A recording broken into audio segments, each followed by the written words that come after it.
le téléchargement d'une photo lors d'un ajout. Nous allons voir maintenant comment peut-on gérer la modification de cette photo à partir donc de la page article modif que nous avons réalisé précédemment. Nous allons pour cela reprendre le champ que nous avions ajouté et le copier dans le formulaire de modif, l'article modif, à la même place.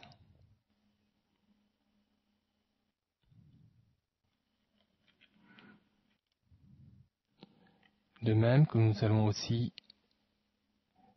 récupérer le paramètre HangType et l'ajouter au formulaire.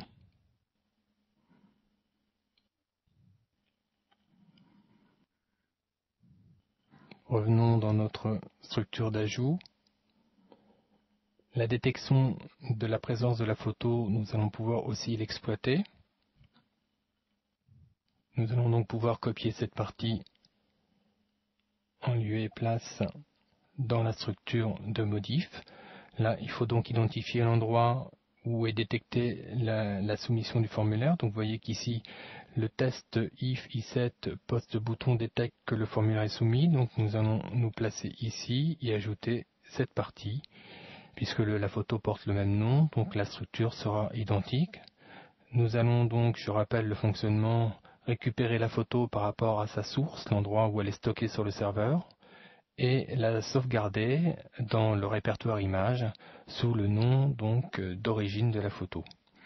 Voilà, il faut maintenant traiter la deuxième action que doit faire le serveur lors d'un téléchargement de photo, à savoir modifier le nom de la photo dans la base de données. Pour cela, nous allons procéder de la même manière que pour l'ajout. Nous allons donc conditionner deux requêtes différentes. La première, ici, sera destinée à la gestion des photos et nous allons mettre donc la requête habituelle dans le cas où il n'y aurait pas de photo de télécharger. Donc dans le cas où il y a une photo, il va falloir donc modifier cette photo pour lui ajouter. Nous pouvons d'ailleurs récupérer le code que nous avions créé pour l'ajout puisqu'il sera semblable. Donc voilà, nous récupérons donc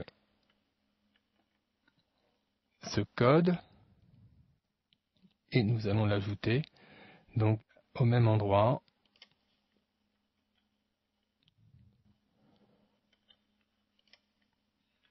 dans la nouvelle requête. Donc les paramètres sont identiques, à savoir photo est égal à FilePhotoName. Nous en avons fini avec la modification concernant la gestion des photos. Nous allons donc enregistrer notre fichier.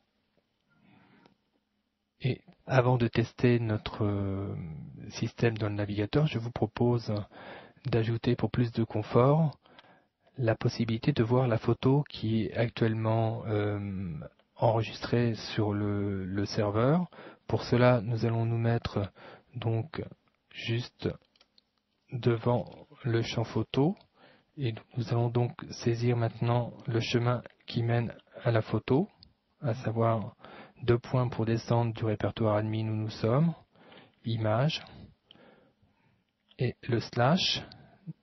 Pour récupérer le nom de la photo dynamique, nous allons ici insérer une balise PHP et afficher le jeu d'enregistrement qui correspond donc au nom de la photo actuelle, à savoir donc $article photo.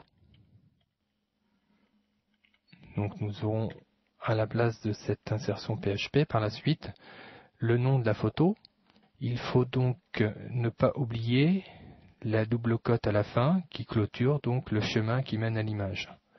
Nous pouvons donc terminer cette balise IMG et la tester dans le navigateur.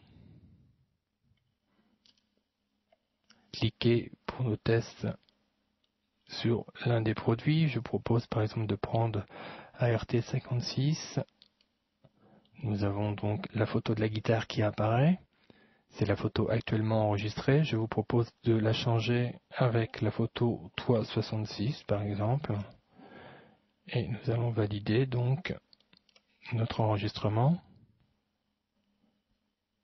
Si nous cliquons de nouveau donc sur ART56 maintenant, nous voyons que la photo précédente a été changée par Toi66, comme nous l'avions convenu.